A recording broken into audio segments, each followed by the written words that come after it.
Hello दोस्तों, स्वागत है आप लोग का काव्यकल्प एजुकेशन में। कैसे हैं आप लोग? आशा करते हैं कि बढ़िया होंगे। आप लोग की तैयारी अच्छे से चल रही होगी। तो आज हम लोग शुरू करते हैं टीजीटी हिंदी का एक प्रैक्टिस सेट्स जो आपका लिया गया है आदिकाल से।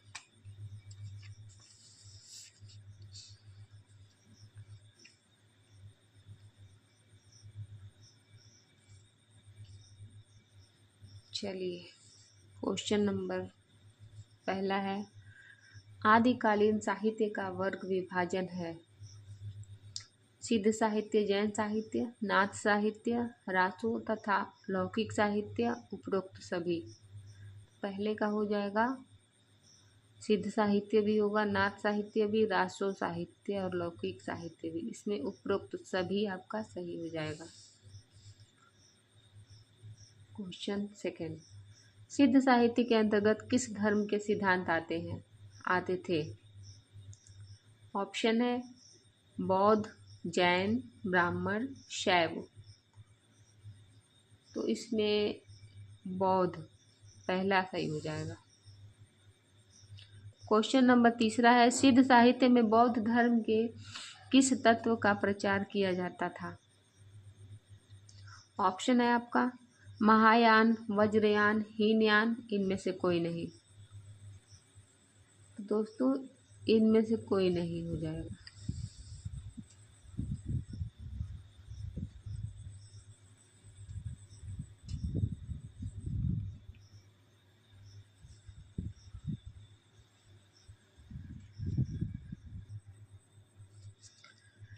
क्वेश्चन नंबर 4, सिद्ध साहित्य में मुख्य सिद्ध कवि थे? सरहप्पा शबरप्पा, लोइप्पा डोम्बीरप्पा, कण्हप्पा कुक्कुरिप्पा, उपरोक्त सभी।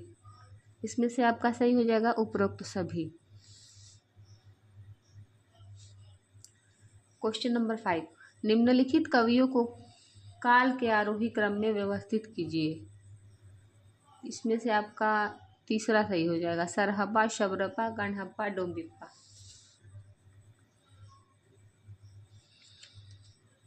क्वेश्चन नंबर 6, सिद्ध साहित्य का क्षेत्र कौन सा था? ऑप्शन है पूर्वी क्षेत्र, पश्चिमी क्षेत्र, दक्षिणी क्षेत्र, उत्तरी क्षेत्र। इसमें आपका पहला सही हो जाएगा पूर्वी क्षेत्र। पूर्वी क्षेत्र आता है। क्वेश्चन नंबर 7, सिद्ध साहित्य में सिद्धों की संख्या कितनी है? ऑप्शन है 90, 100, 70, 84। सिद्धों की संख्या 84 है। क्वेश्चन नंबर 8, जैन साहित्य किस क्षेत्र में लिखा गया था? ऑप्शन है पूर्वी क्षेत्र, पश्चिमी क्षेत्र, उत्तरी क्षेत्र और दक्षिणी क्षेत्र। कौन सा सही हो जाएगा इसमें से? दूसरा, पश्चिमी क्षेत्र। 9, ह्रास ग्रंथ रूप की साहित्य का लोकप्रिय रूप था? ऑप्शन है जैन साहित्य, बौद्ध साहित्य, नाथ साहित्य, लौकिक साहित्य। इसमें से पहला सही हो जाएगा जैन साहित्य। 10, जैन साधुओं ने रास शब्द संस्कृत के किस शब्द से लिया? तो इसमें आपका है रोष, ऋषि, रस। उपरोक्त में से कोई नहीं।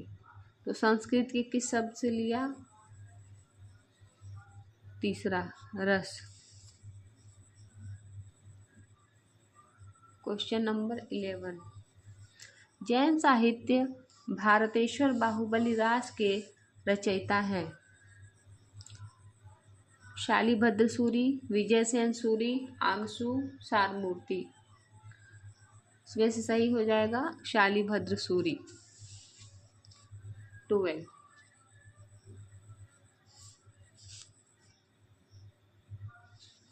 नाथ संप्रदाय का प्रभाव हिंदी के किस कवि पर सर्वाधिक पड़ा? ऑप्शन है कबीर, सेकेंड ऑप्शन नानक, सुंदरदास, विद्यापति। में से आपका हो जाएगा कबीर। नाथ संप्रदाय का प्रभाव हिंदी के किस कवि पर सर्वाधिक पड़ा? कबीर पे। क्वेश्चन नंबर 13 देखते हैं।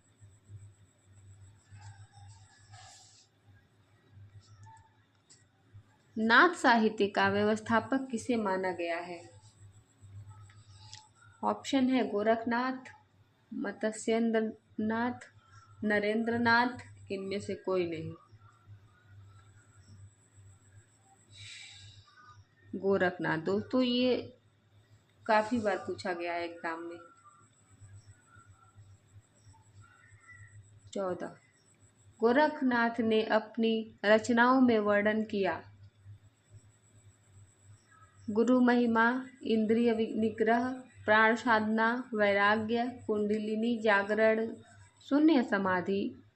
चौथा है उपरोक्त सभी। इनमें से कौन सा आपका सही हो जाएगा?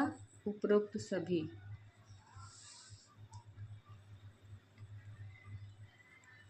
15 रासो ग्रंथकारों में मुख्य प्रवृत्ति पाई जाती है। पहला है हास्य रस की प्रवृत्ति, आश्रयदाताओं की अतिशयोक्तिपूर्ण प्रशंसा, डिंगल पिंगल भाषा। 2 और 3 दोनों। इनमें से आपका कौन सा सही हो जाएगा? 2 और 3 दोनों। चौथा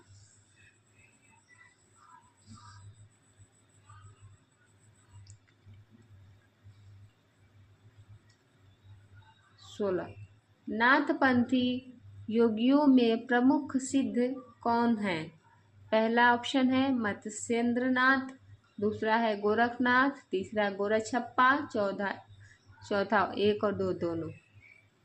तो नाथपंथी योगियों में प्रमुख सिद्ध हैं 1 और 2 दोनों हैं। चौथा सही हो जाएगा। क्वेश्चन नंबर 17 राहुल सांस्कृत्यायन के अनुसार हिंदी का प्रथम कवि है। प्रथम कवि कौन है? सरहपाद ही है, बाकी सब। 18 बिसल देवरासों में कुल कितने छंद हैं? ऑप्शन है 100, 120, 125, 140। तो कुल कितने छंद हैं? 125।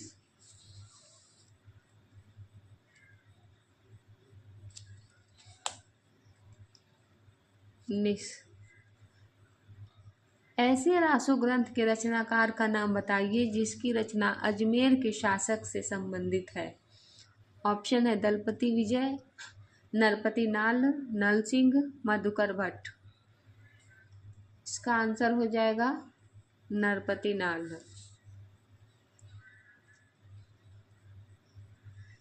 20 इनमें से कौन सा विद्वान रासो को अर्ध प्रमाणिक रचना मानता है? ऑप्शन है आचार्य रामचंद्र शुक्ल, मोहनलाल विष्णुलाल पांड्या, हजारी प्रसाद द्विवेदी, कविराज श्यामल दास। इनमें से कौन सा सही हो जाएगा? हजारी प्रसाद द्विवेदी। हजारी प्रसाद द्विवेदी अर्ध प्रमाणिक रचना मानते हैं विद्वान रासो को।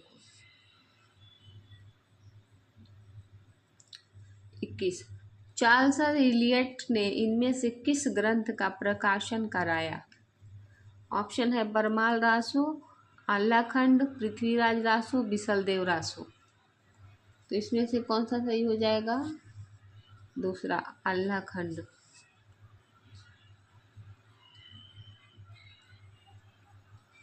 22 निम्नलिखित में असत्य कथन चुनिए। पृथ्वीराज रासो रस प्रधान ग्रंथ है, नहीं। बिसलदेव रासो श्रृंगार रस प्रधान ग्रंथ है, ये भी नहीं होगा।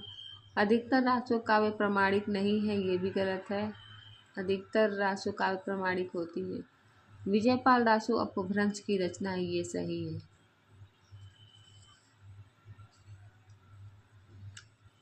रासक छंद में कितनी मात्राएं होती है? 23वां क्वेश्चन है आप लोग का। 20, 29, 25, 24। इसमें आपका दूसरा सही हो जाएगा 29। रासक छंद में 29 मात्राएं होती है। काफ़ी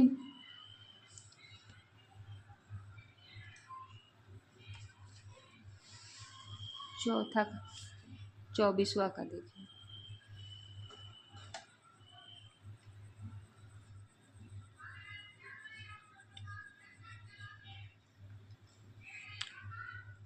खुमार रासों में लगभग कितने छंद हैं? ऑप्शन है 1000, 2000, 4000, 5000। तो इसमें से कौन सा सही हो जाएगा? 5000। खुमार रासों में लगभग 5000 छंद है। विजयपाल रासो किस भाषा में लिखा गया है? पहला ऑप्शन है डिंगल, दूसरा है पिंगल, अपभ्रंश, प्रकृति। ये आपका सही हो जाएगा डिंगल। 26 सरहपा और स्वयंभू का समय माना जाता है। 6ठी सदी, 7वीं सदी, 8वीं सदी, 9वीं सदी। कौन सा सही हो जाएगा इसमें से? 8वीं सदी।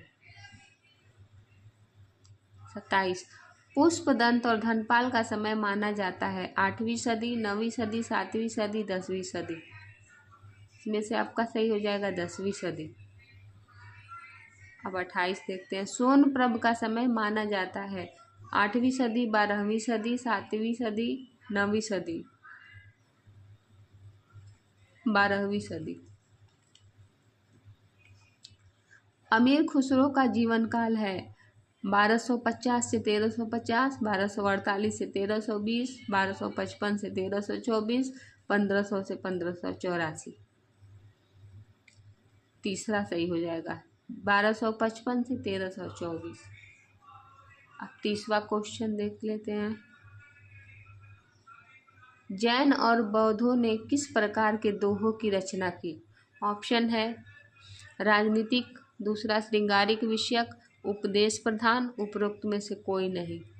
इसमें से कौन सा सही हो जाएगा? तीसरा, उपदेश प्रधान। Thanks for watching.